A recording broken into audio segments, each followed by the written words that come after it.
A chance encounter at a prestigious music school changes everything when billionaire CEO Jackson Hayes hears his late wife's favorite melody played by identical twin boys.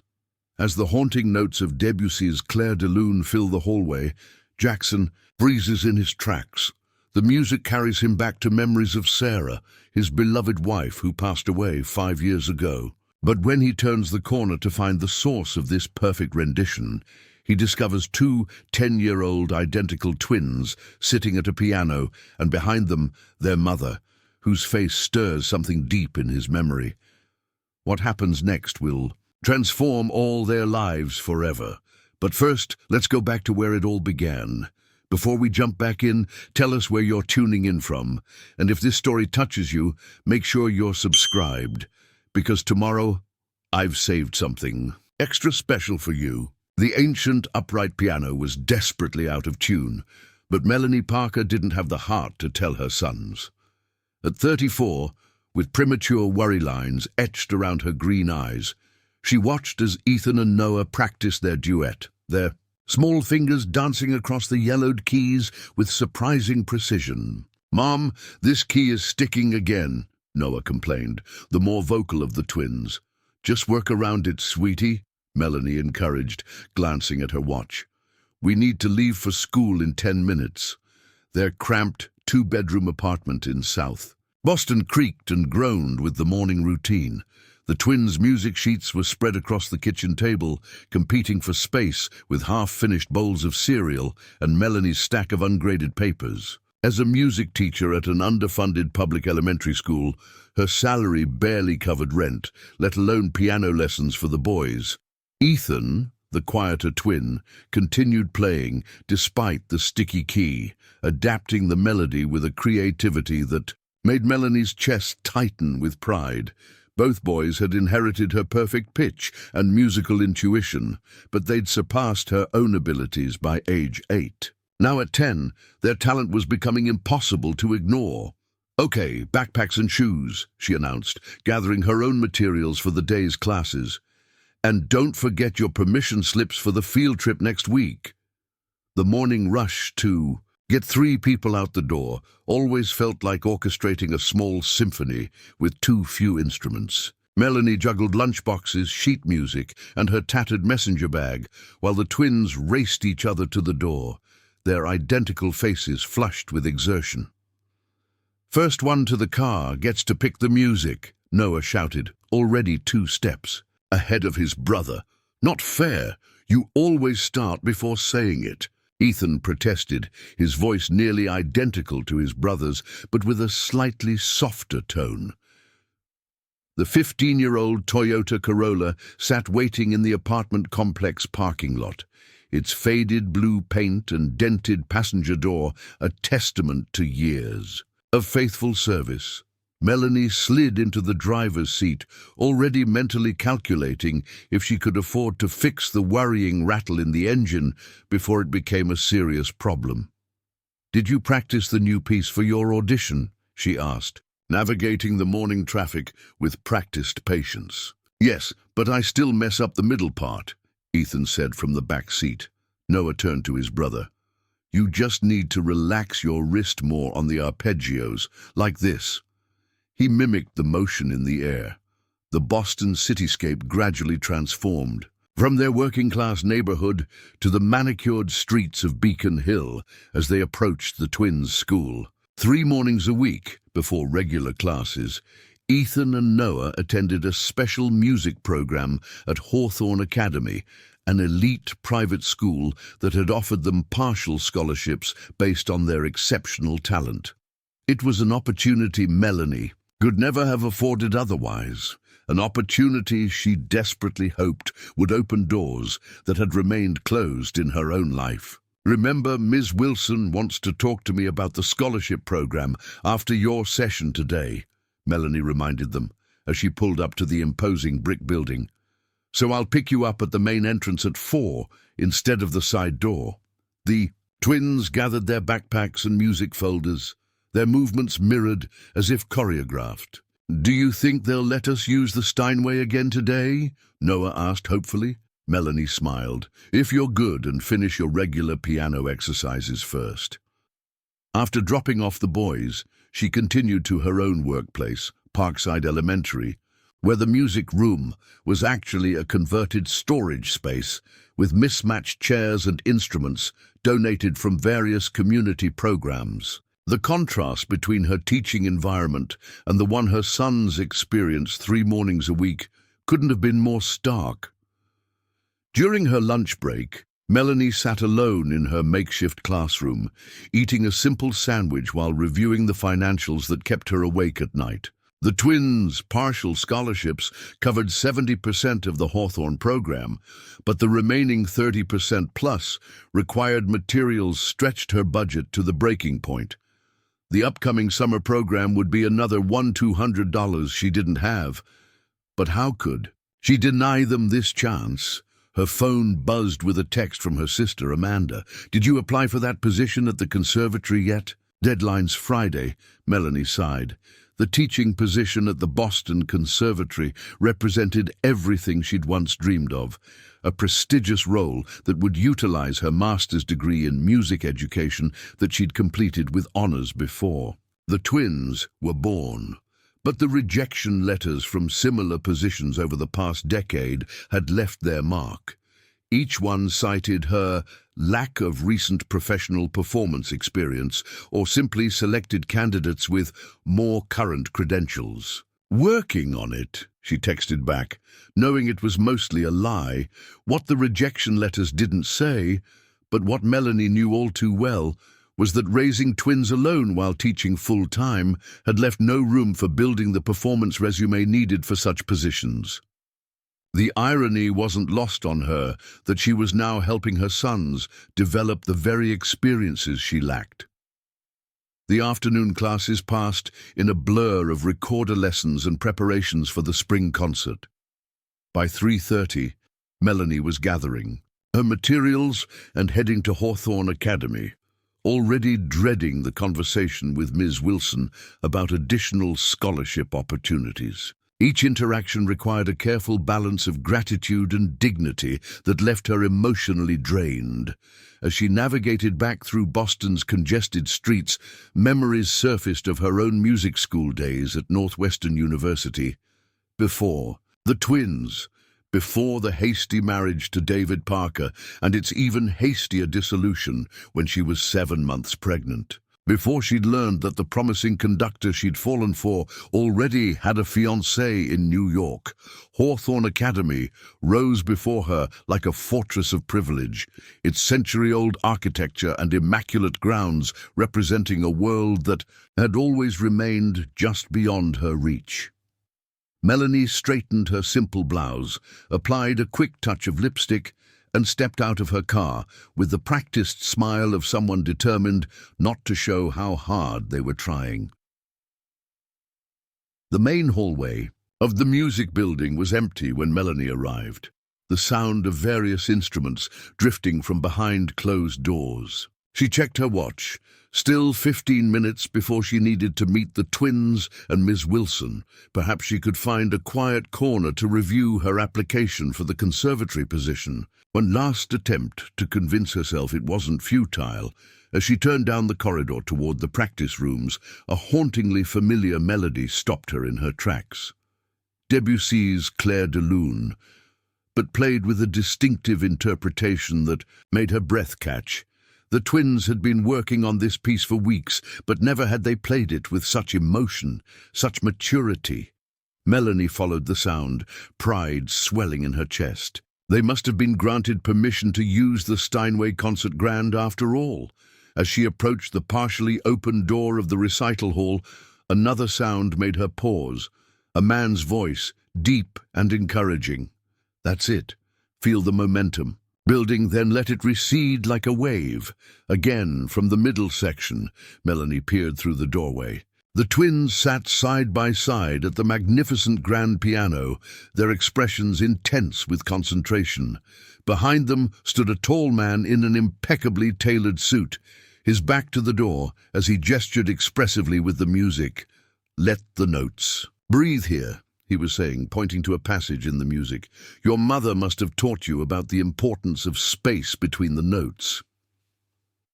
Melanie pushed the door open wider, confusion and a touch of maternal protection rising within. Who was this man, and why was he coaching her sons? The man turned at the sound of the door, and Melanie found herself looking into the striking blue eyes of a vaguely familiar face, one she had seen on business magazines and occasional news segments. Recognition dawned simultaneously in his expression as he studied her face. "Ms. Parker?" he asked, his deep voice carrying a note of disbelief, and before Melanie could respond, Ethan called out excitedly from the piano bench, "Mom, this is Mr. Hayes. He's going to help us play at the real concert hall. Jackson Hayes, the billionaire CEO of Hayes Technologies, the man whose company had revolutionized medical imaging devices, the man whose philanthropic foundation funded arts programs across the country, and though neither of them acknowledged it in that moment, the man who had once attended a small graduate student recital at Northwestern University 12 years ago, where a promising young pianist had performed this very same Debussy piece. Preparing and narrating this story took us a lot of time, so if you are enjoying it, subscribe to our channel. It means a lot to us. Now back to the story. The recital hall fell silent as Jackson Hayes and Melanie Parker regarded each other across the polished wooden floor. 12 years had changed them both. His dark hair now threaded with silver at the temples, her once carefree expression replaced by the watchful look of a mother who had learned to expect complications. "You play beautifully," Jackson said to the twins, though his eyes remained fixed on Melanie. "Your mother taught you well." Noah beamed. "Mom says music is like breathing. You can't force it, or you'll suffocate the notes." A flicker of something, recognition perhaps, crossed Jackson's face. "Interesting philosophy. I've heard something similar before." Melanie stepped forward, professional smile firmly in place. "Mr. Hayes, I wasn't aware you were involved with the student program here. Thank you for encouraging my sons." "I'm not officially involved," he admitted, straightening his suit jacket. "I was here for a board meeting about the Hayes Foundation's arts initiative. The music drew me in." He gestured toward the piano. "Debussy has always been a personal favorite. Claire de Lune was our mum's audition piece at Northwestern," Ethan volunteered, oblivious to the tension building between the adults. "She has a recording of it somewhere, right, Mom?" Melanie's cheeks flushed. "That was a lifetime ago, sweetie." Ms. Wilson, the program coordinator, bustled into the room, her eyes widening at the sight of Jackson Hayes standing with the Parker family. "Mr. Hayes, I had no idea you were still here.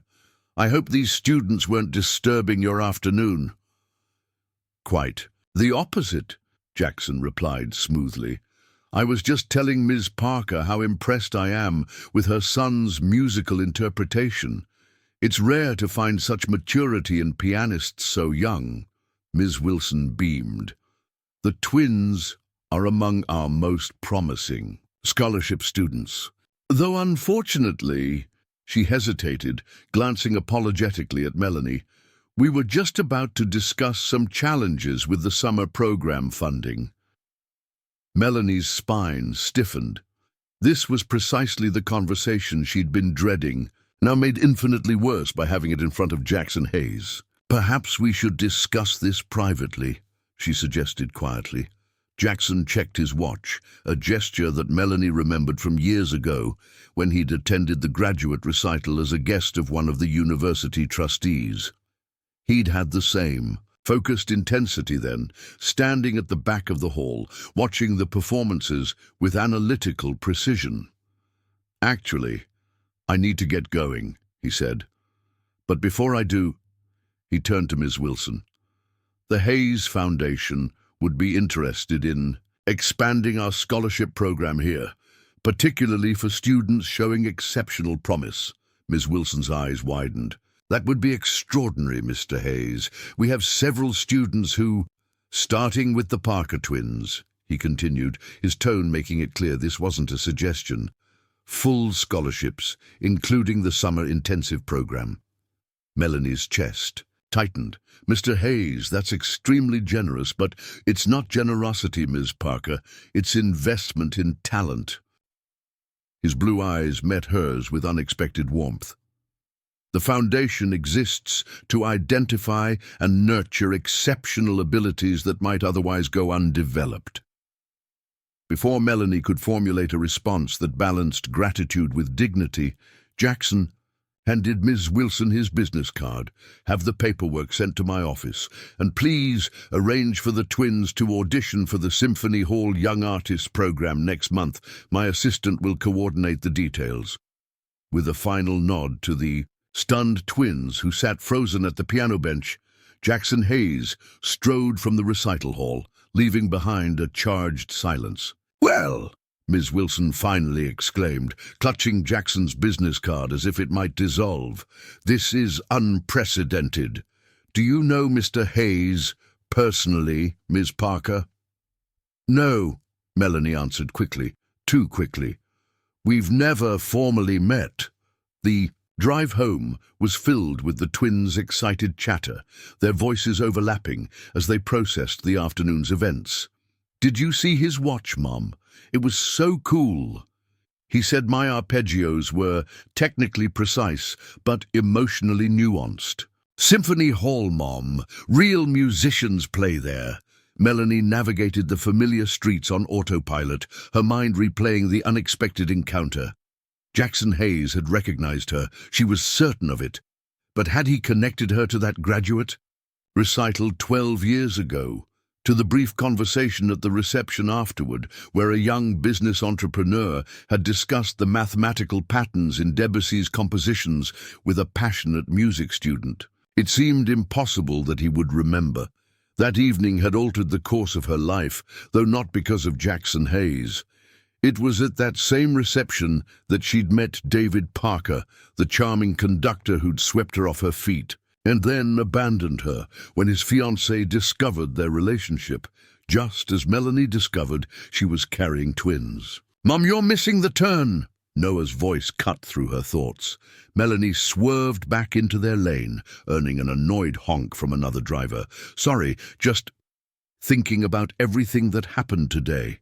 Later that evening, after the twins had finally exhausted their excitement and fallen asleep, Melanie sat at their old upright piano in the dimly lit living room. Her fingers hovered over the keys, then slowly began Debussy's familiar melody. The piano was terribly out of tune, several keys sticky or dull, but muscle memory guided her through the piece she had once performed with such promise. Her technique was rusty from years of teaching basic scales to elementary students rather than practicing complex compositions. Yet something deeper remained, an intuitive understanding of the music's emotional landscape that teaching had never diminished. As the final notes faded, a memory surfaced. Jackson Hayes approaching her after the recital, introducing himself not as the rising tech entrepreneur he was already becoming, but simply as a fellow mathematics enthusiast who finds Bach's patterns as compelling as binary code. They had spoken for perhaps 15 minutes about the mathematical precision in classical compositions before David had appeared, smoothly inserting himself into the conversation and ultimately drawing Melanie away. She remembered glancing back to see Jackson still watching, a contemplative expression on his face. Her phone buzzed, interrupting the memory. An email notification appeared on the screen from Hayes Foundation, subject Young Artists Program, Ethan and Noah Parker. With trembling fingers, Melanie opened the message. "Dear Ms. Parker, following Mr. Hayes' recommendation, we are pleased to confirm full scholarship placements for Ethan and Noah Parker in the Hawthorne Academy program, including the Summer Intensive. Additionally, an audition has been scheduled for the Symphony Hall Young Artists Showcase on May 15th at 2 p.m. This prestigious opportunity is typically reserved for advanced students. but Mr. Hayes was quite insistent about your son's exceptional abilities. Mr. Hayes has also expressed interest in discussing your own musical background. He mentioned a Northwestern University performance that apparently left quite an impression. Would you be available for a meeting tomorrow at 10 a.m. at Hayes Tower? His assistant will confirm details if this timing works for you. Respectfully, Catherine Mendez, Executive Director, the Hayes Foundation. Melanie read the email 3 times, her heart hammering against her ribs. The scholarships alone were life-changing for the twins, but Jackson Hayes wanting to meet with her about a student recital from 12 years ago. She set her phone down and returned her hands to the piano keys, playing a few measures of Claire de Lune again. The melody that had once represented her own ambitions now belonged to her sons, a legacy she'd passed on without intending to. With a deep breath, Melanie typed her response. Ms. Mendez, please convey my sincere gratitude to Mr. Hayes for the generous scholarships extended to my sons. They will certainly make the most of these opportunities. Regarding the meeting tomorrow, I would be available at the suggested time. However, I'm curious about the subject Mr. Hayes wishes to discuss, as my performance days are long behind me. Thank you, Melanie Parker. Within minutes, a reply arrived. Ms. Parker, Mr. Hayes asked me to assure you that the meeting concerns potential opportunities, not past performances. A car will be sent to your address at 9:30 a.m. Mendez. Melanie stared at the screen, a mix of anticipation and anxiety coursing through her. What potential opportunities could a tech billionaire possibly want to discuss with a public school? Music teacher? And why now, after all these years, as she finally prepared for bed, checking on the peacefully sleeping twins in their shared bedroom? Melanie couldn't shake the feeling that tomorrow's meeting would change everything, much like that fateful recital 12 years ago, though hopefully with better results this time. What she couldn't possibly know was that Jackson Hayes had indeed remembered her perfectly. Not just from that brief conversation, but from watching her perform Claire de Lune with a passion that had reminded him of someone else. Someone whose absence still left an unfillable void in his life. Someone whose memory had been unexpectedly awakened by the sight of twin boys playing her favorite melody.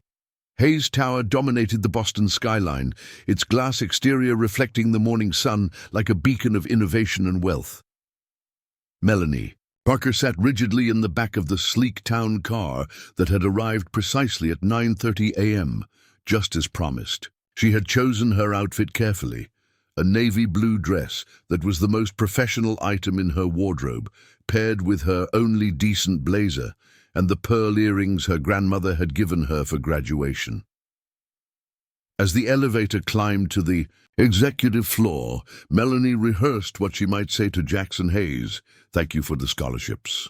The twins are thrilled about the audition. What exactly did you mean by potential opportunities? The doors opened directly into a minimalist reception area where a poised woman in her 50s greeted her. Ms. Parker, welcome to Hayes Technologies. I'm Catherine Mendez. We spoke via email. She extended her hand with a warm smile that eased some of Melanie's tension. Mr. Hayes is finishing a call. May I offer you coffee while you wait? Black would be perfect, thank you. Catherine led her to a sitting area with sweeping views of Boston Harbor. The boys' audition paperwork is already being processed. They must be extraordinarily talented to have caught Mr. Hayes's attention so quickly. They work very hard, Melanie replied diplomatically, accepting the coffee. Music comes naturally to them, but they're disciplined about practice. Catherine nodded approvingly. That combination is rare in students so young. Was their father musical as well? The question, though innocent, caused Melanie's shoulders to tense. He was a conductor, actually, though he's not in the picture anymore. Before Catherine could respond, a side door opened, and Jackson Hayes appeared, looking even more imposing in his corporate domain than he had at the school. His tailored charcoal suit and the confidence with which he carried himself spoke of a man accustomed to commanding any room he entered. "Ms. Parker, thank you for coming." His handshake was firm but brief. "Let's talk in my office." Jackson's private office was surprisingly understated. Spacious but not ostentatious, with clean lines and thoughtfully chosen artwork that Melanie recognized as pieces from emerging Boston artists. One wall was dedicated to framed photographs of Jackson with various dignitaries and at charity events. Among them, Melanie noticed a single personal photo. Jackson with a striking woman whose smile illuminated her entire face. "My late wife, Sarah," Jackson explained, following Melanie's gaze. "She passed away 5 years ago." "I'm sorry for your loss," Melanie said softly. Jackson nodded once, then gestured toward a seating area by the windows, clearly signaling a change of subject. "I appreciate your time this morning. I imagine arranging childcare for the twins wasn't easy on short notice." "My sister is helping out," Melanie explained, settling into a chair that probably cost more than her monthly rent. "Mr. Hayes, while I'm incredibly grateful for your generosity toward my sons, I'm still confused about why you wanted to meet with me specifically."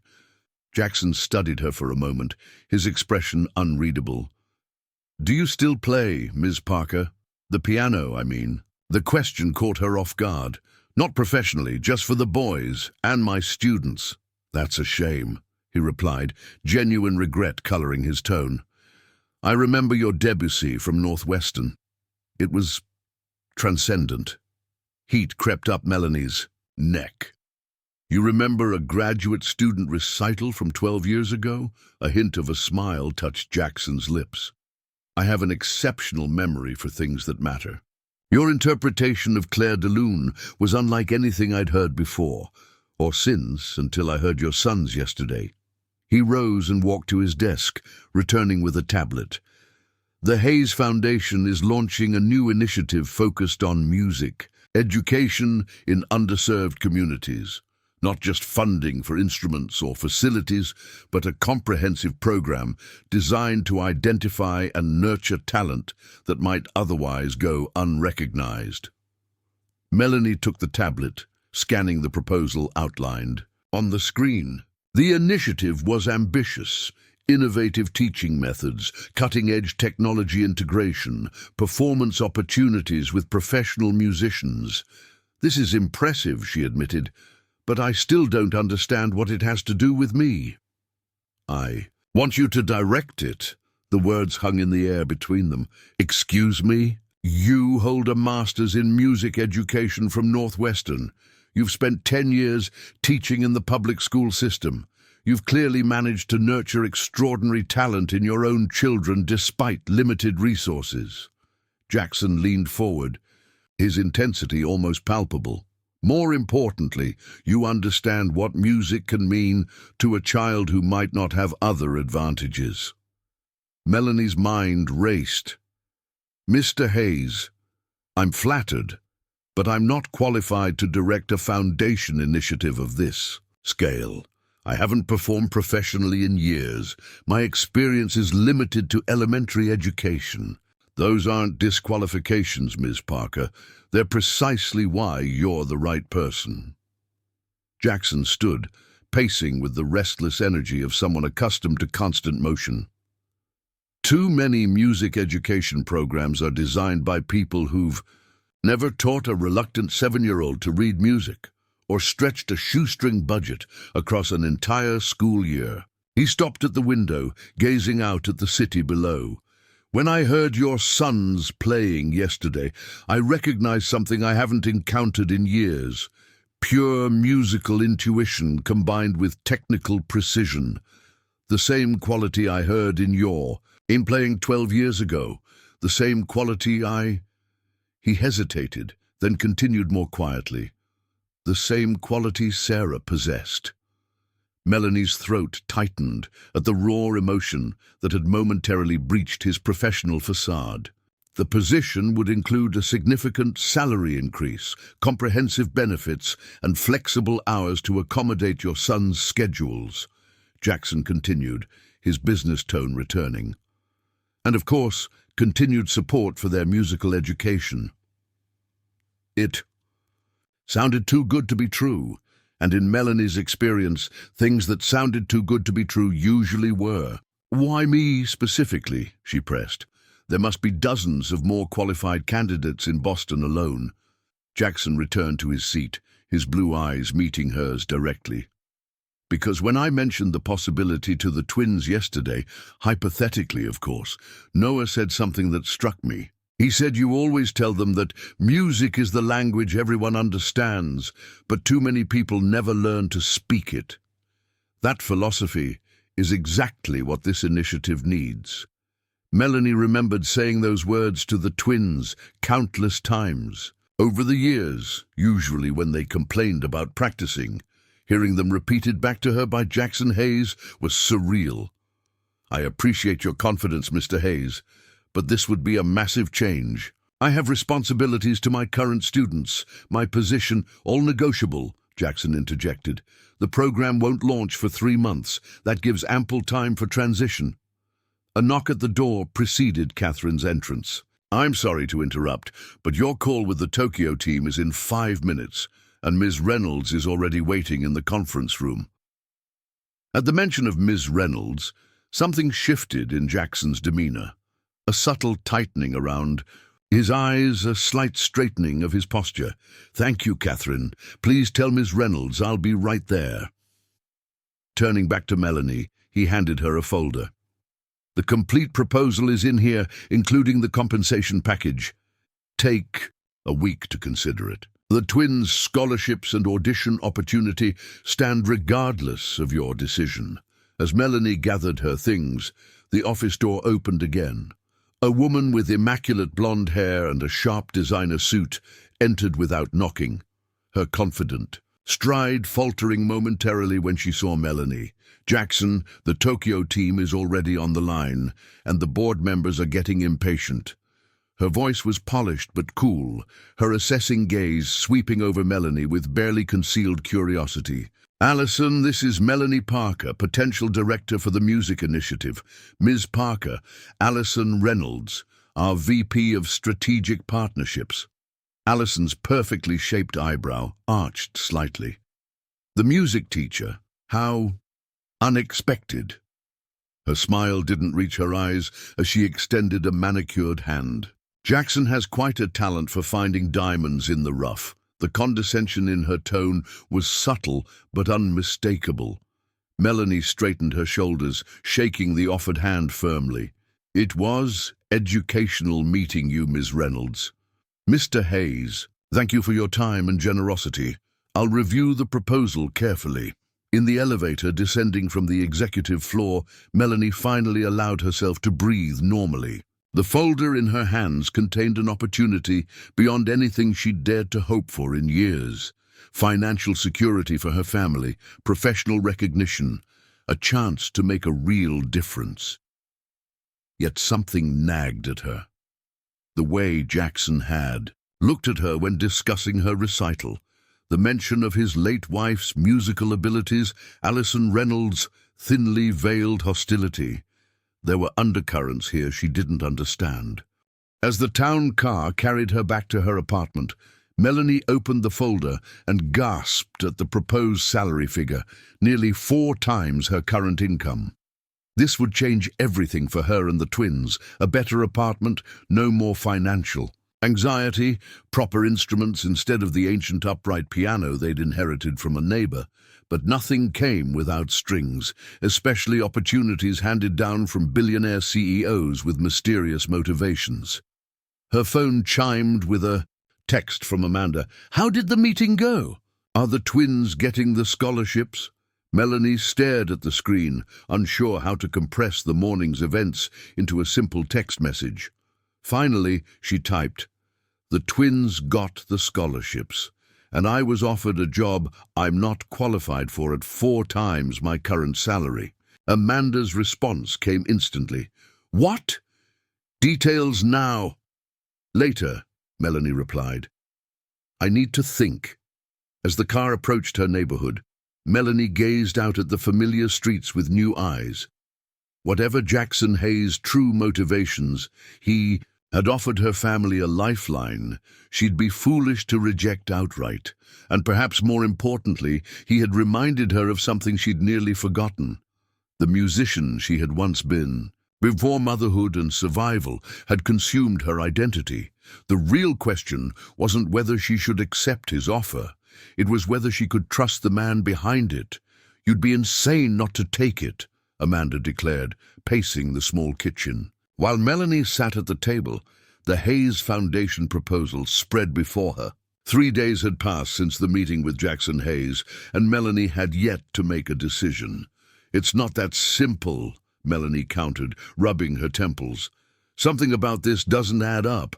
Why me? Why now? Amanda stopped pacing and leaned against the counter, arms crossed. With her sleek bob and fashionable clothes, she looked like what Melanie might have become in another life, confident, polished, unencumbered. Maybe he remembers your talent and genuinely thinks you're right for the position. Maybe he's trying to do something meaningful with his billions. Not everything has an ulterior motive, Mel. The twins burst through the front door before Melanie could respond, their faces flushed with excitement after their piano lesson at Hawthorne. Mom, Ms. Wilson says we can play in the showcase next Friday, Ethan announced, dropping his backpack on the floor. Noah followed closely, equally enthusiastic. And she wants us to play Claire de Lune with the new arrangement Mr. Hayes suggested. Melanie exchanged a glance with Amanda. Mr. Hayes suggested an arrangement. He sent sheet music, Noah explained, pulling folded papers from his folder. It's cool. It emphasizes the parts where the melody does that thing you always talk about, where it seems to hang in the air. Melanie examined the music, her surprise growing. The arrangement was sophisticated yet accessible for the twins' skill level. More significantly, it highlighted exactly the interpretive elements she had emphasized in her own performance years ago.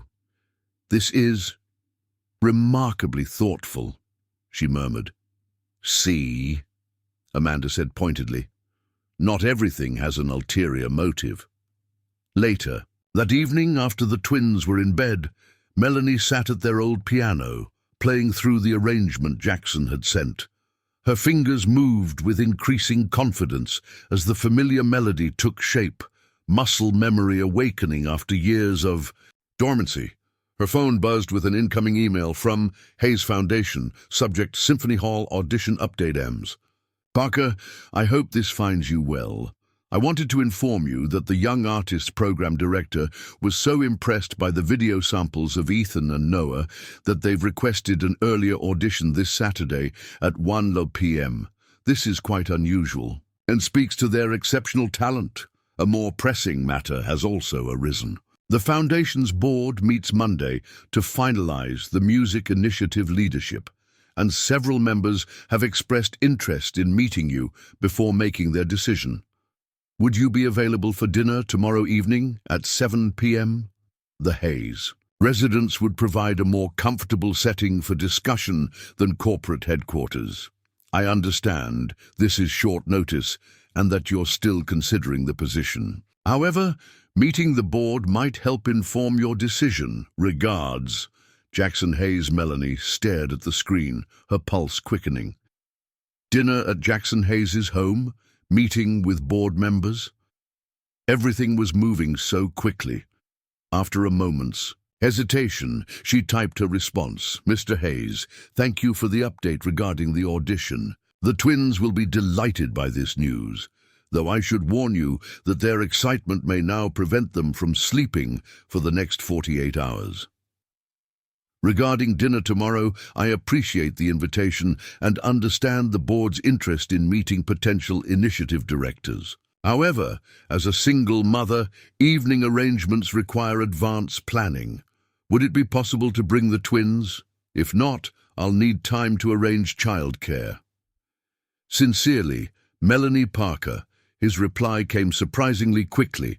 Ms. Parker, by all means, bring Ethan and Noah. My chef makes an excellent mac and cheese that I'm told meets with approval from even the most discerning young critics. The staff can set up the media room with movies while we meet with the board members. A car will be sent at 6:30 p.m. My home is in Brookline, about 30 minutes from your apartment. Jackson Hayes Melanie set down her phone, conflicted emotions washing over her. The invitation seemed innocent enough, yet she couldn't shake the feeling that there was more to Jackson's interest in her family than professional admiration. The following evening, as the Hayes Foundation car wound through the elegant streets of Brookline, the twins pressed their faces against the windows, marveling at the historic mansions set back from tree-lined roads. "Do you think Mr. Hayes has a swimming pool?" Noah wondered aloud. "I bet he has a music room with every instrument ever," Ethan countered. Melanie smoothed her dress, a simple dark green sheath borrowed from Amanda, and tried to quell the butterflies in her stomach. "Remember, this is a professional dinner. Best behavior and no interrupting adults unless it's an emergency," the twins recited in unison. "And what constitutes an emergency?" she prompted. "Fire, flood, or blood?" They finished with matching grins. The car turned onto a private drive, flanked by ancient oak trees, revealing a stately colonial revival mansion that managed to be both impressive and somehow restrained compared to its neighbors. Stone steps led up to a columned entrance where Catherine Mendez waited to greet them. "Welcome to Hayes Manor," she said warmly. "Jackson is just finishing a call, but he'll join us momentarily. Boys, I understand you're preparing for a very important audition." The twins nodded enthusiastically, their earlier nervousness forgotten as Catherine led them inside. The foyer opened into a grand hall with a sweeping staircase and tasteful artwork. Yet, despite its grandeur, the home felt oddly lived in. Comfortable. Furniture, books stacked on side tables, a pair of running shoes tucked discreetly in a corner. "The board members will arrive in about an hour," Catherine explained, guiding them toward the rear of the house. "Jackson thought you might like to see the music room first." She opened a set of double doors, revealing a space that drew gasps. From all three Parkers, the music room was spectacular, a renovated conservatory with glass ceilings, polished wood floors, and acoustic panels cleverly disguised as decorative elements. At its center stood a magnificent Steinway concert grand. Piano, its lid raised like a black wing. "Whoa!" Noah breathed, approaching the instrument reverently. "May they?" Melanie asked Catherine. "Of course. That's why Jackson wanted to bring you here first." The twins exchanged excited glances before carefully settling onto the bench, their postures automatically adjusting to the instrument's height. After a moment's hesitation, they began to play, the opening notes of Claire de Lune filling the space with crystalline clarity. Melanie watched with pride as her sons navigated the piece, their small hands finding the complex harmonies with growing confidence. So absorbed was she in their performance that she didn't notice Jackson's arrival until he spoke. "They've made remarkable progress with the new arrangement." Melanie turned to find him standing in the doorway, his expression softer than she'd seen before. Gone was the imposing CEO in his power suit, replaced by a man in casual slacks and a navy sweater, his hair slightly rumpled as if he'd been running his hands through it. "The arrangement is beautiful," she acknowledged. "Did you adapt it yourself?" A flicker of something, vulnerability perhaps, crossed his face. "Sarah did, actually, for her students." He paused, then added quietly, "She was a piano teacher before we married.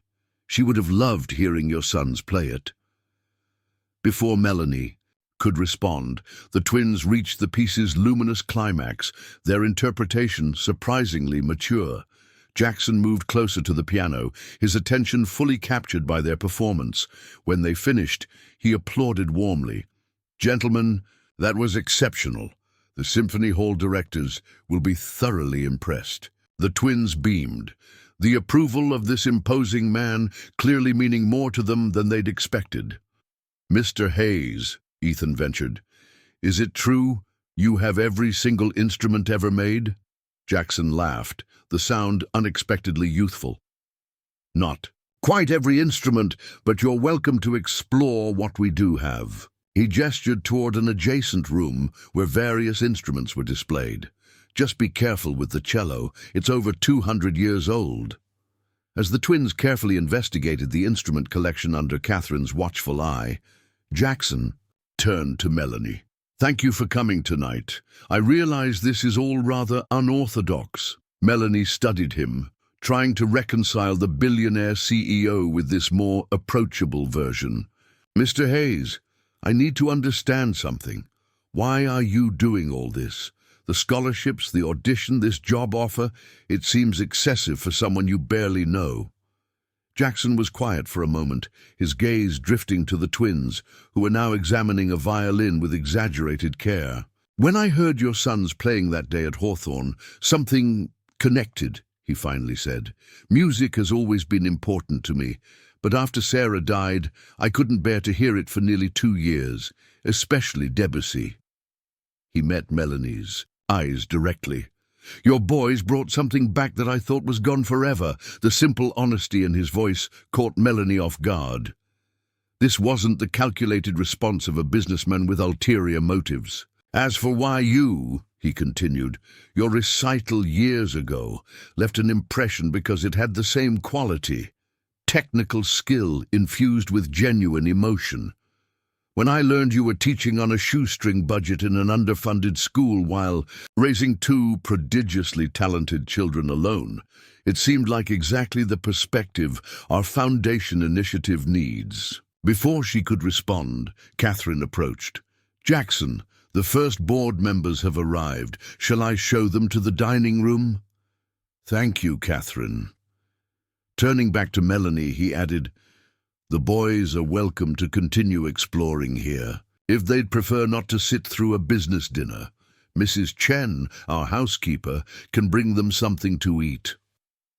Melanie glanced at the twins, who were now hovering near a beautiful harp. "I think they'd enjoy that more than adult conversation about funding allocations." As Jackson led her toward the dining room, Melanie realized something had shifted. The wariness she'd felt about his motives hadn't disappeared entirely, but it had been tempered by glimpses of genuine humanity beneath the billionaire facade. Whatever game was being played here, if indeed there was one, had just become considerably more complex. The Hayes dining room embodied understated elegance, a gleaming mahogany table set for 8, soft lighting from a crystal chandelier, and floor-to-ceiling windows overlooking meticulously landscaped gardens. As Jackson introduced Melanie to the board members, she struggled to maintain her composure among Boston's elite. "Dr. Eleanor Winters, Dean of Music at Boston Conservatory," Jackson said, gesturing to a distinguished woman with silver hair and penetrating eyes. "Ms. Parker," Dr. Winters said, her handshake firm. "I understand you studied at Northwestern with Marcus Bellini." "He's an old colleague," Melanie nodded, surprised. "Yes, he was my primary instructor, a demanding teacher. He only takes students with exceptional potential." Before Melanie could respond, Jackson continued the introductions. "James Harrington, our foundation's legal counsel. Robert Chen, financial director. And I believe you've already met Alison Reynolds, who serves on both the corporate and foundation boards." Alison's smile remained perfectly in place, though her eyes held the same assessing coolness as at their first meeting. "Miss Parker, what a lovely dress. Vintage." The subtle dig wasn't lost on Melanie. "Borrowed, actually. My performance wardrobe is somewhat limited these days." "How refreshingly honest," Alison replied, her tone suggesting honesty was an unexpected quality. As they took their seats, Jackson smoothly redirected the conversation. "Melanie's sons are auditioning for the Symphony Hall Young Artists program this weekend. Dr. Winters, you might be interested in hearing them play before they leave tonight." The dinner progressed with conversation flowing between foundation, business, and subtle evaluations of Melanie's background and qualifications. She fielded questions about her teaching philosophy, her experience with curriculum development, and her thoughts on making classical music accessible to underprivileged children. The challenge, Melanie explained in response to Dr. Winter's question about student engagement, isn't that children don't connect with classical music. It's that we often present it as something foreign and elite rather than emotionally accessible. An interesting perspective, James Harrington commented. But how do you measure success in such subjective terms? The same way we measure any educational success, through consistent engagement and progressive skill development. When a child connects emotionally with a piece of music, technical proficiency follows naturally because they're motivated by something beyond obligation. Dr. Winters nodded approvingly, but Alison leaned forward with a more pointed question. Fascinating theory, but the foundation deals in measurable outcomes. Our donors expect quantifiable results. How would someone with your limited administrative experience handle multi-million-dollar program management? The challenge was clear. Melanie took a measured breath, aware of Jackson watching her intently. Ms. Reynolds, I've managed an entire music department on a budget that would barely cover this dinner. I've stretched resources, prioritized needs, and still delivered results. Administrative experience comes in many forms, not all involving corporate boardrooms. A tense silence followed before Dr. Winters chuckled appreciatively. Well said, Ms. Parker. The remainder of dinner passed more smoothly, though Melanie remained acutely aware of Alison's scrutiny. As dessert was served, Catherine entered and whispered something to Jackson, whose expression brightened. If everyone's amenable, the twins have prepared something special to share with us. The group moved to the music room, where Ethan and Noah waited by the grand piano, their expressions a mixture of nervousness and excitement. We found this in Mr. Hayes's music collection, Noah explained, and Mrs. Chen helped us practice it. Melanie recognized the sheet music immediately. Schubert's Fantasia in F minor for four hands, a complex duet rarely attempted by such young pianists. Her eyes widened in alarm, but before she could intervene, the twins began to play. What followed astonished everyone in the room. Though their execution wasn't flawless, the emotional intelligence with which they approached the piece transcended their technical limitations. They anticipated each other's movements with twin-like intuition, their small hands bringing forth Schubert's haunting melodies with remarkable maturity. When they finished, the room remained silent for several heartbeats before erupting in genuine applause. Even Alison seemed momentarily disarmed. Extraordinary, Dr. Winters declared. Truly extraordinary. How long have they been studying this piece? About 2 hours. Noah answered truthfully, causing Dr. Winters's eyebrows to shoot up. Impossible. We learn fast, Ethan explained with endearing simplicity. Mum says it's because we hear the music in our heads before we play it. Jackson's gaze shifted to Melanie, something unreadable in his expression. As the board members began to depart, offering enthusiastic farewells to the twins, Dr. Winters pulled Melanie aside. Ms. Parker, whatever doubts I had about your qualifications for this position have been thoroughly dispelled. The Foundation would be fortunate to have someone with your obvious gift for nurturing musical intelligence. Thank you, Dr. Winters. That means a great deal coming from you. One question, if I may, the older woman added, lowering her voice. How much of their talent comes from their father? David Parker, wasn't it? I believe I reviewed him for a guest conductor position some years ago. Melanie stiffened. The twins haven't seen their father since before they were born. Whatever talent they possess has been developed without his influence. Dr. Winters studied her for a moment, then nodded. Even more remarkable, then. Good evening, Ms. Parker. I look forward to our future collaboration. After the guests had departed, Catherine offered to show the twins the media room while Jackson and Melanie spoke privately.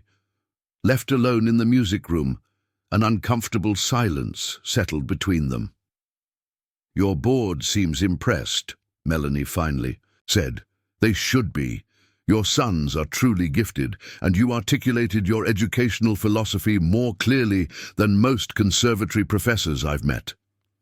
Jackson moved to a sideboard and poured 2 glasses of amber liquid. "Scotch? Or there's wine if you prefer. Scotch is fine, thank you." Melanie accepted the glass, using the moment to gather her thoughts. "Mr. Hayes, Jackson, please. I think we've moved past formalities." "Jackson," she amended, "there's something I need to understand before I can consider your offer. How did you know the twins' father was David Parker?" He paused with his glass halfway to his lips. "I didn't until tonight.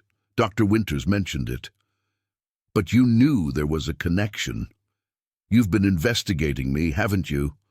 A flicker of discomfort crossed his face.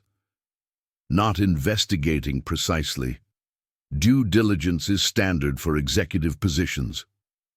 And my recital at Northwestern, my transcendent performance of Debussy, was that part of your due diligence?" Melanie set down her glass, frustration building. "I need honesty, not carefully scripted answers." Jackson studied her for a long moment, then set his own glass aside. "You're right, you deserve the truth." He gestured toward the hallway. "But it's better if I show you." He led her upstairs to what appeared to be a private study, its walls lined with books and framed photographs. Without speaking, he unlocked a cabinet and removed a small leather album, handling it with obvious care. "Sarah was finishing her doctorate in piano performance at Northwestern when I met her," he explained, opening the album to reveal a program from a graduate recital series. "She was brilliant, not just technically proficient, but a true artist who understood the emotional architecture of music." Melanie's blood ran cold as she recognized the program, her own graduate recital series. There, listed among the performers, Sarah Winters, playing Bach's Goldberg Variations. 8 names down, Melanie Turner, her maiden name, performing Debussy's Sweet Bergamask. "You knew me because of Sarah," she whispered, pieces falling into place. "We were in the same recital series. I attended every performance in that series. Because of Sarah, we were engaged by then." Jackson's voice softened with memory. "But your Claire de Lune, it affected her deeply. She talked about it for weeks afterward, how you'd found emotional colors in Debussy that most performers missed." He turned the page to reveal a faded photograph. Sarah, radiant in a formal gown, surrounded by fellow performers after the recital. Melanie recognized her younger self at the edge of the group, smiling awkwardly in a borrowed dress. "When I heard your sons playing that same piece with the same distinctive interpretation, I knew it couldn't be coincidence." Jackson closed the album carefully. "Sarah died of an aneurysm 5 years ago. It was sudden, one day planning our future, the next gone without warning. After that I couldn't bear to hear music, especially piano, until I heard your sons." Melanie sank into a nearby chair, emotions conflicting within her. "So this job offer, the Foundation Initiative, it's all because I remind you of your late wife?" "No," Jackson replied firmly. "The scholarship for your sons, perhaps. I admit, that was an emotional response. But the foundation position is entirely based on your qualifications and perspective. The board's reaction tonight confirms what I already knew. You're exactly what this program needs." Melanie stood abruptly. "I need to think about this. All of it." "Of course. Take whatever time." "Mr. Hayes?" Catherine's voice interrupted from the doorway, her expression unusually tense. "I'm sorry to intrude, but there's an urgent situation. A man is downstairs insisting on speaking with Miss Parker. He claims to be the twins' father." The blood drained from Melanie's face. "David, here!" That's impossible. He's conducting in Europe. He hasn't contacted us in 10 years. Nevertheless, Catherine replied grimly, he's in the foyer, and he's threatening to make a scene if you don't speak with him immediately. Jackson's expression hardened. Did he say why he's here? Only that he saw an announcement about the twins' upcoming Symphony Hall audition in the Arts Bulletin and recognized their names. He seems agitated. Melanie's hands trembled as the implications hit her. David had abandoned them without a backward glance, refusing to acknowledge the twins even existed. Why would he suddenly appear now, just as their lives were potentially changing for the better? I should handle this alone, she said, straightening her shoulders. Absolutely not, Jackson countered. This is my home, and he's upset my guests. I'll come with you. As they descended the stairs, Melanie could hear David's voice, the once familiar baritone now raised in imperious demand. I have every right to see them. They're my children. Rounding the corner into the foyer, Melanie finally saw him. David Parker stood near the entrance, his once boyish good looks hardened into sharp features. Designer clothes replacing the casual attire of his student days. Success had clearly found him, but it hadn't softened his arrogance. He faltered momentarily when he saw Melanie, then recovered with a practiced smile. Mel, finally, you're looking... Well, what are you doing here, David? Her voice was steady despite her racing heart. Can't a father want to see his children, especially when they're apparently musical prodigies? His gaze shifted to Jackson with obvious calculation. Though I see you've done quite well for yourself in my absence. Dating a billionaire now? Ambitious move. Jackson stepped forward, his presence suddenly commanding. Mr. Parker, I don't know what you hope to accomplish here, but I suggest you conduct this conversation with more respect. David's smile tightened. And I suggest you stay out of family matters, Hayes. This doesn't concern you. It became my concern when you barged into my home making demands. Jackson's tone was dangerously calm. Now, either explain your sudden interest in the children you've ignored for a decade, or leave. The tension crackled between the two men, and Melanie realized, with growing dread, that this confrontation could jeopardize everything. The scholarships, the audition, the job opportunity, and most importantly, the twins' emotional well-being. Stop, both of you, she said firmly. David, we can talk, but not here, not now. The boys don't know you're here, and I won't blindside them with this. David's expression hardened. Actually, I think now is the perfect time. I have certain rights as their father rights I intend to exercise. His gaze flickered toward the interior of the house, starting with meeting my sons tonight. No. Melanie's voice cut through the tension, surprising both men with its steel. You don't get to appear after 10 years of silence and make demands. David, not about the twins, not about anything. David's practiced charm faltered, revealing a flash of the temper Melanie remembered all too well. Don't be dramatic, Mel. I'm their father, biologically perhaps, she interrupted, but fatherhood is earned through presence and care, neither of which you've provided. Catherine moved discreetly toward a house phone, her expression making it clear she was prepared to call security if necessary. Jackson remained beside Melanie, his presence steady, but allowing her to handle the confrontation. I have a right to know my sons, David insisted, though his confident posture had begun to waver. Rights. Melanie took a step forward, years of suppressed anger finally finding voice.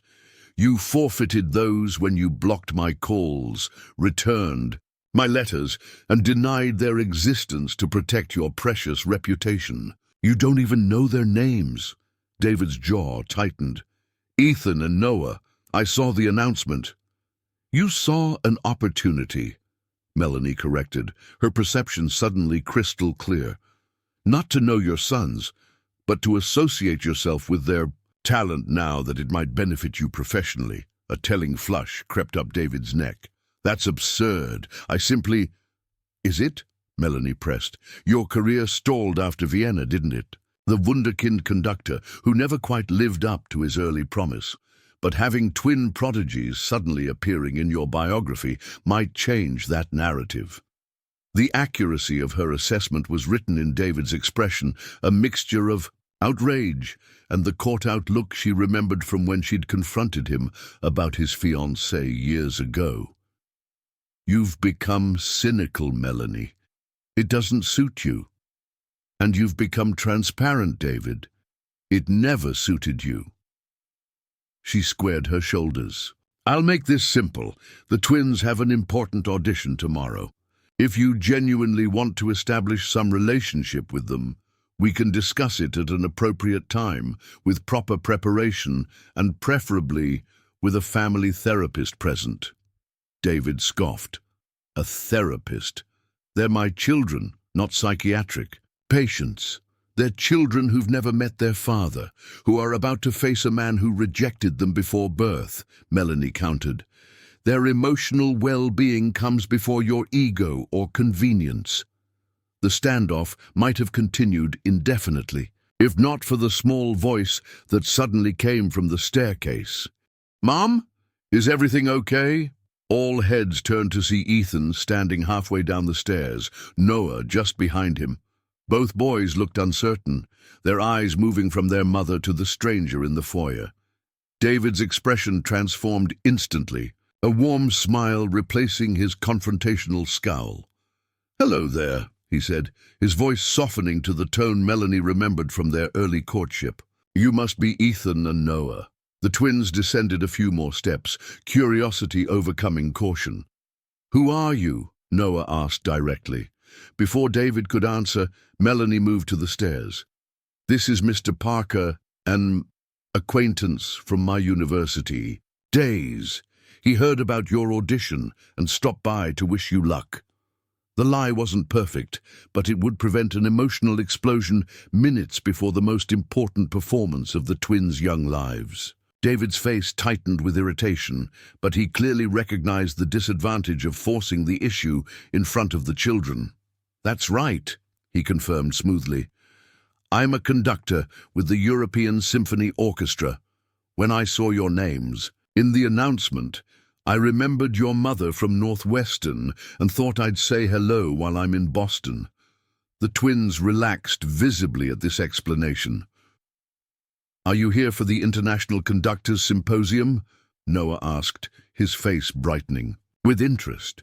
Mom said it's happening at Symphony Hall this week." David looked momentarily taken aback by their knowledge, then recovered.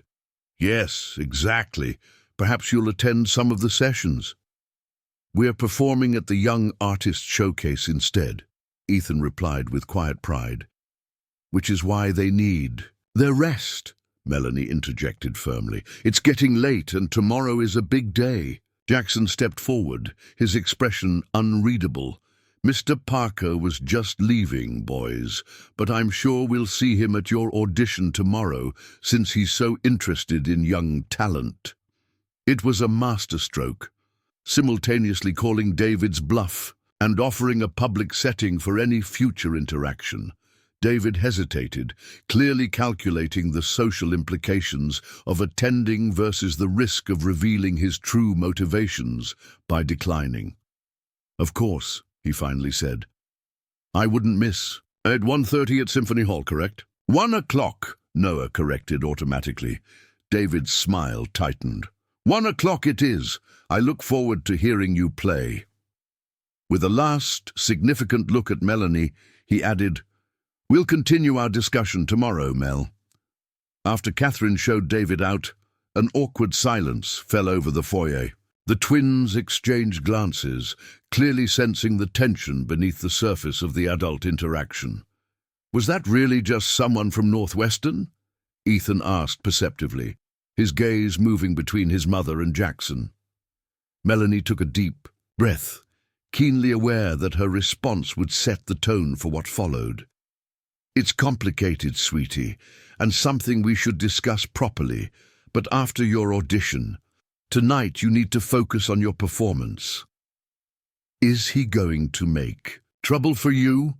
Noah pressed, his protective instinct obvious. Because we don't have to do the audition if... Absolutely not. Melanie interrupted firmly. This is your moment, and nothing is going to interfere with it. Jackson, who had been observing the interaction with careful attention, addressed the twins directly. Your mother is right. Tomorrow is about your music, not adult complications. And I suspect you're going to amaze everyone at Symphony Hall. The genuine warmth in his tone seemed to reassure the boys. After they reluctantly returned upstairs with Catherine, Melanie sagged against the banister, the adrenaline of confrontation leaving her suddenly exhausted. Thank you, she said quietly to Jackson, for not escalating the situation. I wanted to have him removed the moment he started making demands, Jackson admitted, leading her toward a small sitting room off the main hall. But it wasn't my place to intervene in your family matter.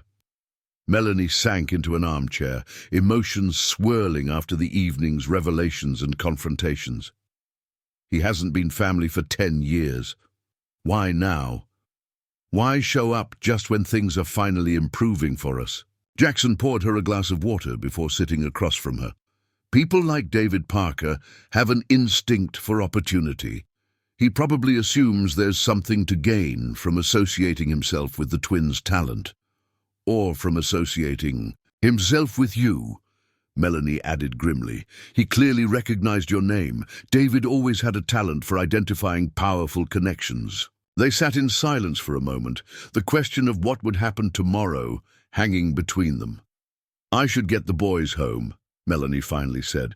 They'll need proper rest before the audition. Of course, Jackson agreed.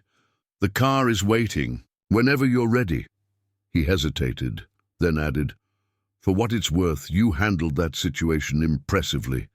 Many people would have crumbled under that kind of pressure. A small, tired smile touched Melanie's lips. Single motherhood is a crash course in crisis management. As they gathered the twins and prepared to leave, Jackson pulled Melanie aside. Whatever happens tomorrow with Parker, please remember that the Foundation's offer stands independently. The board was unanimously impressed tonight. The drive home was quiet, the twins too tired to maintain their earlier excitement. As they prepared for bed in their small apartment, Melanie found herself comparing the modest surroundings to the luxury they'd just experienced at Hayes Manor. The contrast was stark.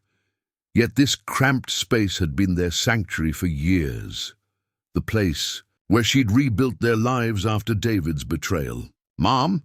Noah's voice came from the doorway of her bedroom, Ethan hovering just behind him. That man tonight, he looked kind of like us. Melanie's heart sank.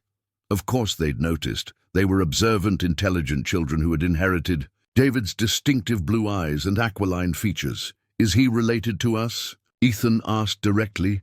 She'd always promised herself she would never lie to them about their father, but she'd planned to have this conversation when they were older, with proper preparation.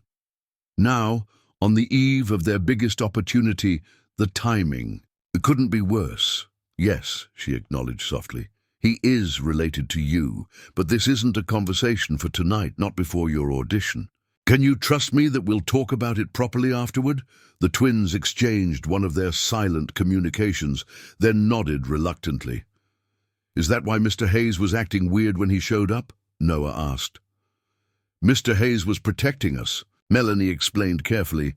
He could see that it wasn't a good time for unexpected visitors. Another silent exchange between the twins. We like Mr. Hayes, Ethan pronounced quietly. He doesn't treat us like we're just kids. And he makes you smile more. The simple observation caught Melanie off guard. Had she been smiling more? Perhaps she had, despite the complications and suspicions that had initially clouded her interactions with Jackson. He's been very kind to our family, she acknowledged neutrally. Are you going to take the job with his foundation? Noah asked. Melanie sighed. I haven't decided yet. There's a lot to consider. The twins nodded solemnly, then surprised her by each giving her a fierce hug before heading to their own room. As she prepared for bed, Melanie's phone chimed with a text message. Tomorrow at 11:30, a car will take you and the boys to Symphony Hall for a private warm-up session in the recital room. Dr. Winters arranged it personally. Rest well. And remember, whatever David Parker's agenda might be, your son's talent stands on its own merits. Jackson, the unexpected support brought tears to her eyes. In less than 2 weeks, this man had moved from stranger to benefactor to something more complex. Someone who seemed to genuinely care about her family's well-being beyond professional interest. As she drifted towards sleep, Melanie realized that, for the first time in years, she wasn't facing a crisis alone. The thought was both comforting and terrifying. Comfort because the support was desperately needed. Terror because she'd learned the hard way how quickly such support could vanish. Tomorrow would test everything. The twins' preparation, her ability to shield them from adult complications, and whatever David Parker had planned.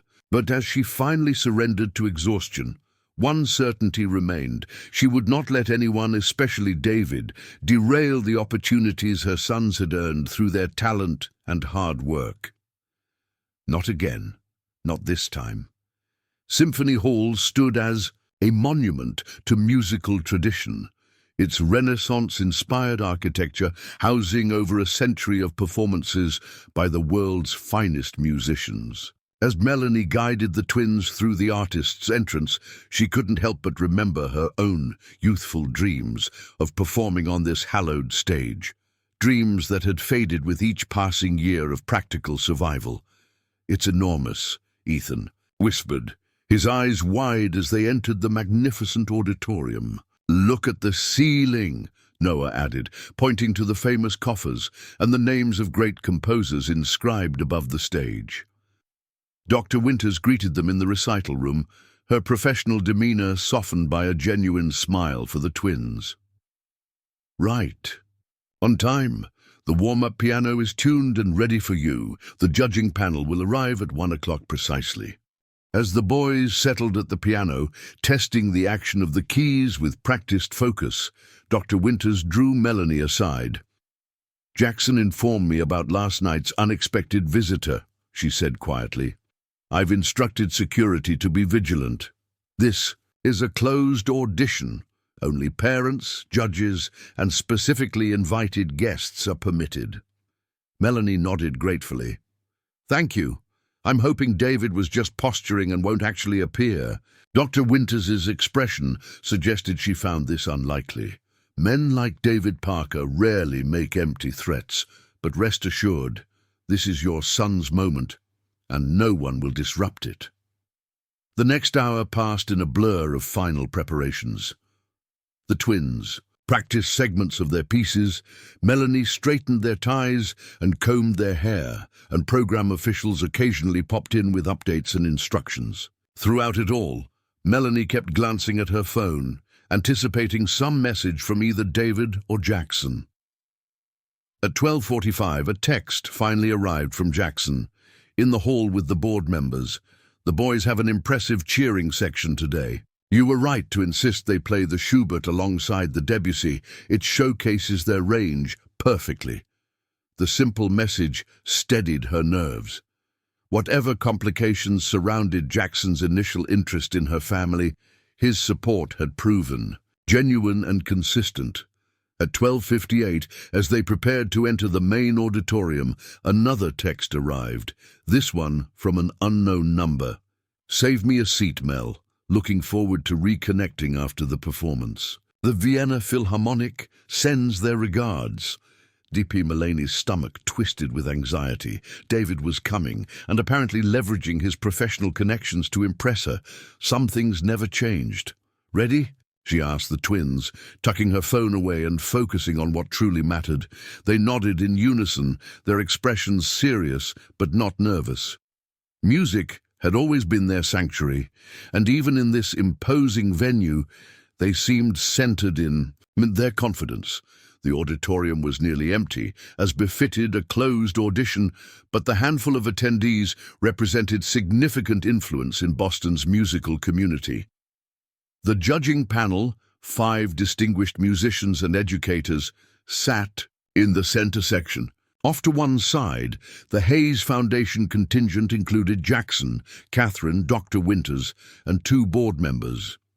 And there, in the back row, sat David Parker, impeccably dressed and wearing the slightly bored expression Melanie remembered from faculty recitals years ago, the look of someone confident in their superior taste and judgment.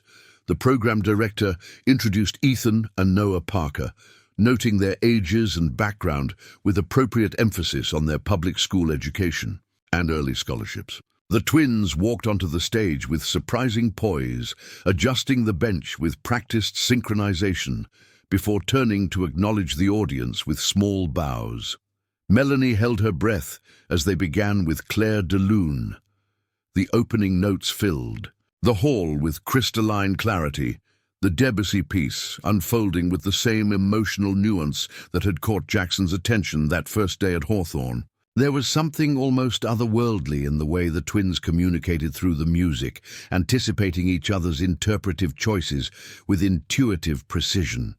She glanced toward Jackson and found him completely absorbed, his usual composed expression replaced by something more vulnerable. In the dim light of the auditorium, he looked younger somehow, less the billionaire CEO and more the man who had loved a musician named Sarah. When they transitioned to the Schubert Fantasia, Melanie got several of the judges exchanging impressed glances. The technical demands of the piece would challenge advanced conservatory students, yet the twins navigated its complexities with remarkable assurance, conveying the emotional landscape of the music beyond mere technical execution.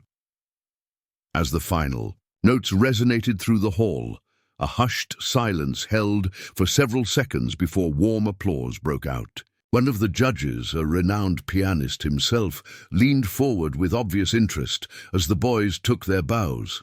"Exceptional," the lead judge declared, making a note on her clipboard. "We have a few questions for you, if you don't mind."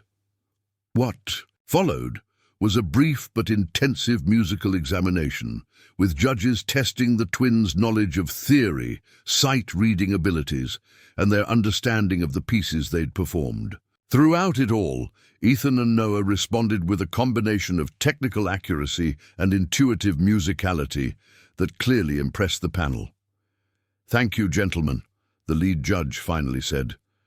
"You'll receive our decision within the week, but I can say with confidence that you've given us much to consider." As the twins left the stage, David rose from his seat and made his way toward Melanie, intercepting her before she could reach her sons. "They're remarkable," he said, his voice carrying just enough for nearby audience members to hear. "Clearly they inherited my musical instincts along with my looks." Melanie fixed him with a level gaze. "What do you want, David?" "To congratulate my sons, of course." His smile didn't reach his eyes. "And to discuss our future arrangements. I'm considering a more active role in their musical development." "After 10 years of complete absence, I don't think so." David's expression hardened slightly. "I have rights, Melanie, rights I've chosen not to exercise until now, but that could change.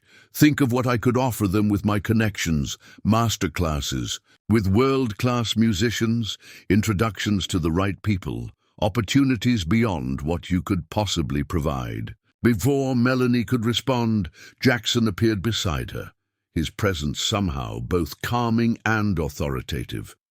"Mr. Parker, I believe we discussed the appropriate timing for this conversation, and this isn't it." His tone was measured but firm. "The boys have just completed an important audition and deserve to celebrate that achievement without complications." David's gaze shifted between them, calculation evident in his expression. How touching. The billionaire knight defending the struggling single mother. "One might wonder about your motives, Hayes." "One might wonder about yours," Jackson countered smoothly. particularly the timing of your sudden paternal interest coinciding with their public recognition. The twins approached, their expressions wary as they sensed the tension between the adults. Ethan moved closer to Melanie, while Noah regarded David with open curiosity. "You played beautifully," David said to them, his voice warming instantly. The Schubert especially showed remarkable maturity. "Thank you, Mr. Parker," Noah replied politely, though his eyes darted questioningly toward his mother. David smiled, his charming, audience-winning smile that Melanie remembered all too well. "I'd love to hear more about your musical training. Perhaps over lunch. I know an excellent restaurant near here." Before Melanie could intervene, Dr. Winters approached with several judges in tow. "These exceptional young men are expected at the Foundation's post-audition reception," she announced firmly. "The panel has additional questions about their training methodology, and several masterclass instructors are particularly interested in their forehand techniques." David's smile tightened imperceptibly. Being outmaneuvered in a social situation was not something he experienced often. "Another time, then," he conceded with practiced grace. Reaching into his jacket, he produced 2 business cards, offering them directly to the twins. "My current contact information. I'm in Boston for the next month with the symposium. I'd very much like to hear you play again." Melanie watched with rising tension as her sons hesitantly accepted the cards, uncertainty evident in their expressions. This was exactly what she'd hoped to avoid. David inserting himself into their lives without proper preparation or consideration for their emotional well-being. "We should go," she said quietly to the twins. "The Foundation guests are waiting." As they moved toward the exit, David called after them, "I'll be in touch about those arrangements we discussed, Melanie. Soon." The implied threat hung in the air as they left the auditorium. Outside in the corridor, the twins immediately turned to their mother with questioning expressions. "Who is he really?" Ethan asked directly. "And why does he look like us?" Melanie exchanged a glance with Jackson, who nodded almost imperceptibly, a silent acknowledgement that the moment of truth couldn't be postponed any longer. "Let's find somewhere private to talk," she suggested gently. "This isn't a conversation for a public hallway." Jackson gestured toward a small artist's lounge nearby. "Take all the time you need. I'll explain to the reception guests." Once alone with her sons, Melanie took a deep breath. "Mr. Parker is your biological father," she said simply.